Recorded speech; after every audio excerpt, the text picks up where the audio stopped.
Hai kawan catur, jumpa lagi di kanal Chess at a Glance. Semoga Anda tetap sehat dalam limpahan rahmat dari Sang Pemilik Jagat. Melanjutkan video aksi Richard Rappert di semifinal kemarin, ini datanglah final. Di game pertama, Rappert meraih draw dengan hitam melawan Dmitry Andrekin yang mencapai final berkat kemenangannya melawan Anish Giri melalui tie-break. Setelah partai pertama dilalui dengan relatif draw cepat, semua mengharapkan pertarungan sengit di partai kedua final, dan mereka tidak mengecewakan. Berikut partai Richard Rappert versus Dmitry Andrekin Belgrade match kedua final. Pembukaan gambit menteri ditolak, varian Janowski. Rappert memulai langkah dengan D4, dibalas Andrekin dengan D5, C4, E6, kuda C3, A6.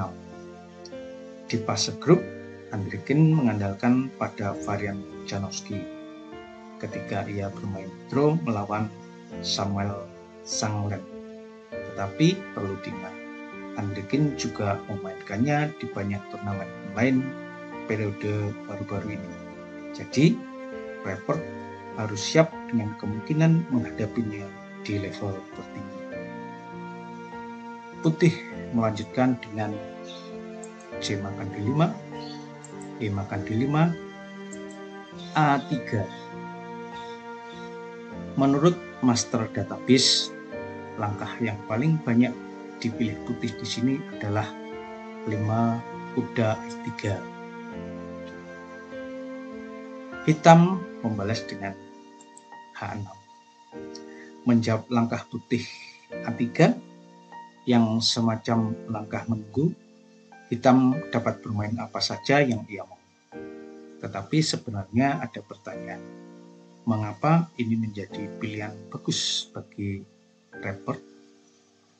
Ternyata Andrekin menghabiskan banyak waktu mencoba mencari kemungkinan-kemungkinan yang bisa terjadi di jalur langkah A3 ini. Putih melanjutkan gajah F4, kuda F6, E3, C5.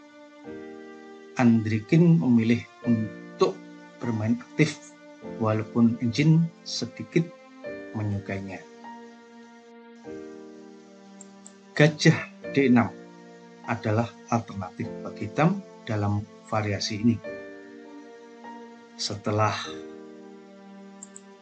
gajah makan D6, menteri makan D6, gajah D3, rokade pendek, kuda Ge2, gajah E6, rokade pendek, kuda BD7 akan diperoleh posisi standar varian. Kita kembali ke jalur partai utama. Gajah E5, gajah E6, kuda Ge2. Rupanya putih ingin menempatkan kudanya di peta F4 untuk memberi tekanan pada bidak D5. Kuda C6, kuda F4, C makan D4. Hitam rela menciptakan bidak isolasi bagi dirinya sendiri untuk memperoleh permainan aktif. Gajah makan D4, kuda makan D4, menteri makan D4, gajah D6, G3. Rupanya Richard ingin mengembangkan gajah ke petak G2 untuk menambah tekanan pada bidak D5. Gajah E2 adalah langkah natural. Setelah misalkan rokade pendek, benteng C8, benteng A D1, menteri C7, hitam mengontrol peta gelap. Sekarang pengambil bidak D5 akan menuju penyederhanaan.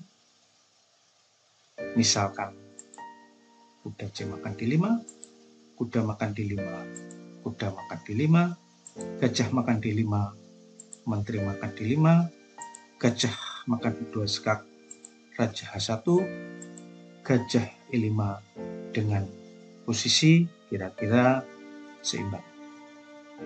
Kita kembali ke jalur partai utama. Benteng C8, benteng D1, langkah meragukan. Repot sepantasnya kritis terhadap langkah ini, karena setelah langkah hitam berikut, ia terpaksa memindahkan bentengnya kembali. Menteri A5 mengancam gajah makan A3. Benteng C1 mengakui kesalahannya. Putih menjaga kuda di C3 untuk bertahan dari ancaman gajah makan A3. Rokade pendek, kuda makan E6, F makan E6, gajah H3, raja F7. Rokade pendek, benteng C4, menteri D3, gajah E5, kuda E2. Putih ingin memindahkan kuda menuju F4 untuk menambah tekanan pada pion E6 dan menawarkan hitam mengambil bidak di B2. Benteng F C8 mengambil pion B2 adalah buruk bagi hitam. Setelah benteng makan C1, benteng makan C1, gajah makan B2, benteng B1, menteri makan A3, menteri C2, dan tiba-tiba raja hitam di bawah ancaman serangan. Setelah gajah E5, benteng makan B7 skak, raja G8, menteri G6, kuda E8, menteri makan E6 skak, menangkap gajah di E5. Kita kembali ke jalur partai utama. Putih melanjutkan dengan benteng makan C4, benteng makan C4, B4, menteri A4, kuda F4. Dengan menyerang pion E6, putih memaksa hitam menukar gajahnya dengan kuda putih ini. Gajah makan F4, E makan F4, menteri C6, menteri E3. Dalam posisi ini, putih mempunyai ide menyerang pion E6 dengan semua yang dia punya, termasuk pion F4, dengan mendorong menuju peta F5. Kuda E4. Natural, hitam menutup lajur E. Juga memungkinkan untuk menutup dengan tempo, yaitu benteng E4, menteri D2, benteng C4, dan putih tidak dapat berbuat banyak kecuali pengulangan langkah. Semisal benteng E1, kuda E4, menteri E3, benteng C2 mengincar peta E2. Juga menuju pengulangan langkah lagi setelah F3, benteng C3, menteri E2, benteng C2. Kita kembali ke jalur partai utama. Setelah kuda E4, putih melanjutkan dengan F3, benteng C3, menteri D4, benteng C4, menteri E3, benteng C3, pengulangan langkah. Barangkali Andrikin merasa cukup dengan hasil draw. Menteri D4, benteng C4, dan menteri E5. Luar biasa. Dari sisa waktu 14 menit, tinggal menjadi 2 menit untuk menyelesaikan 10 langkah ke depan. Report memutuskan melanjutkan pertarungan. Keputusan yang sangat berani.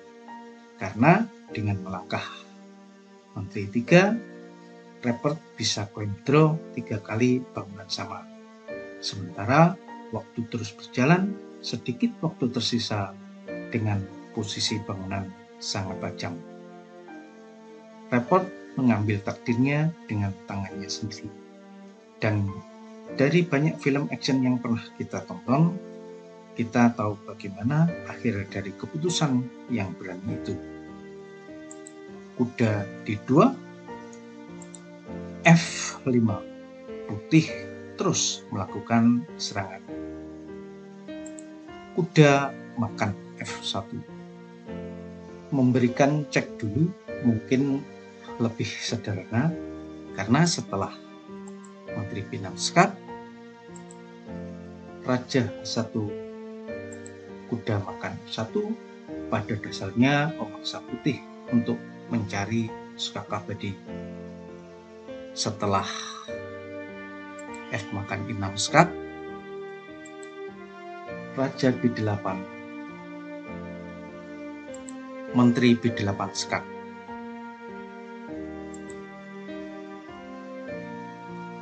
Langkah E7 kalah pulih.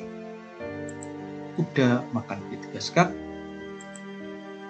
Raja G2, benteng C2 skat, Raja makan G3, menteri G1 skat, Raja H4, menteri G5 skat, menteri makan G5, H makan G5 skat, Raja makan G5, benteng E2, hitam akan menangkap pion E7 dan menang. Setelah menteri B8 skat, Raja H7, gajah F5 skat,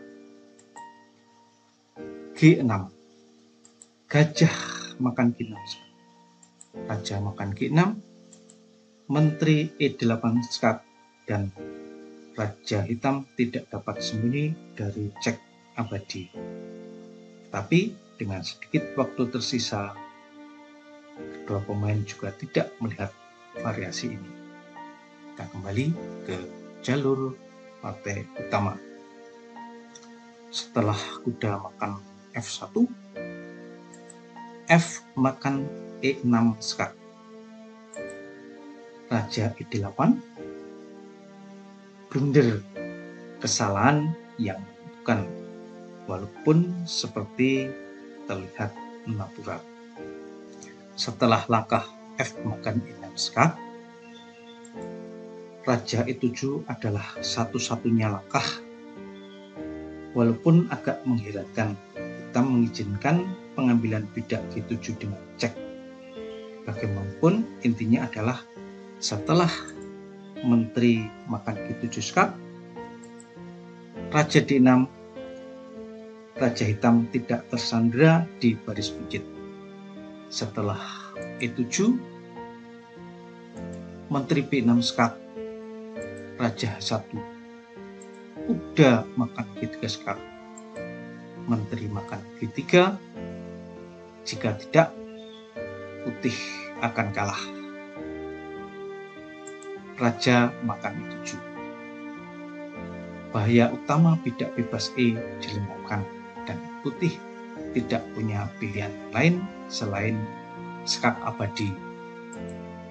Menteri E5 skak, Raja F8, Menteri F5 skak, Raja E7, Menteri E5 skak.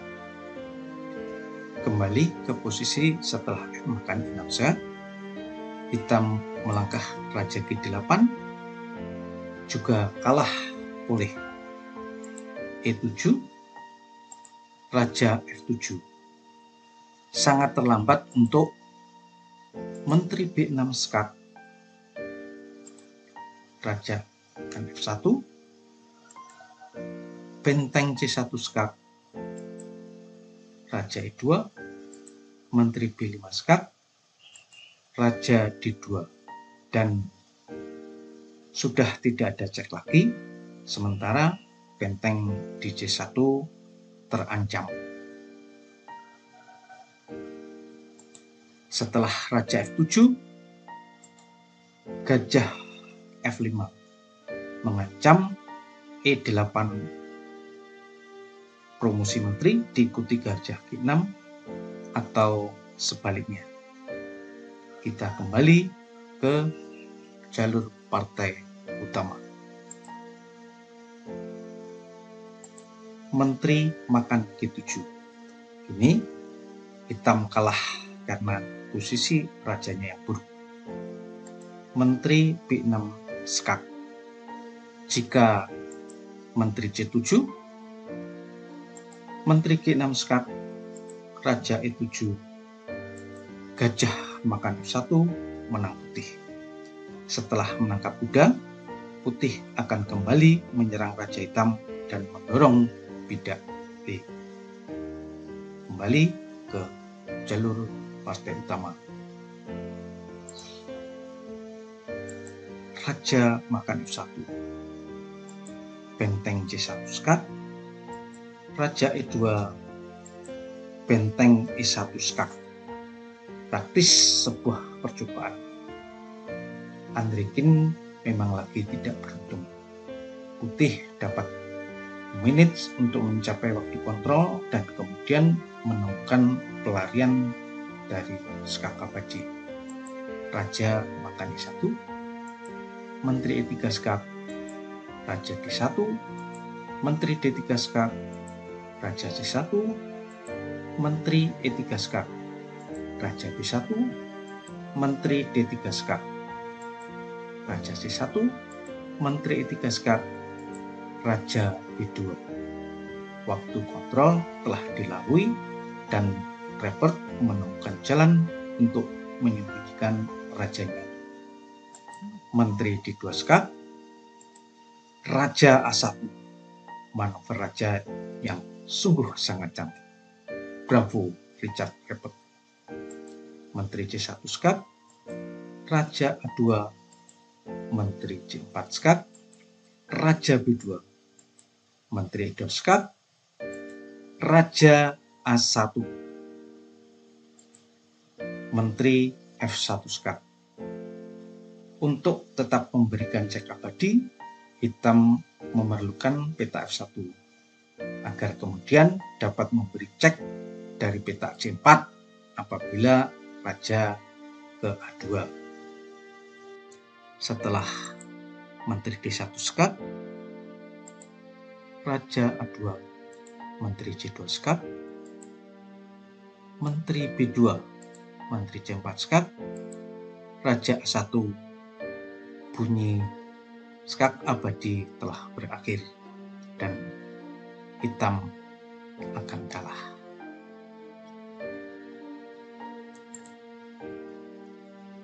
Setelah Menteri F1 skak, maka Gajah makan F1. Sayang sekali, peta F1 ada penjaganya, Gajah Bunar. Andrikin langsung menyerah. Pertarungan yang menggambarkan semangat juang dan keberanian. Sangat layak kita tunggu penampilan Repert di turnamen kandidat nanti. Dulur catur, semoga bermanfaat dan terus sebarkan kebaikan. Kita berjumpa di lain episode. Salam Genus Una Sumus.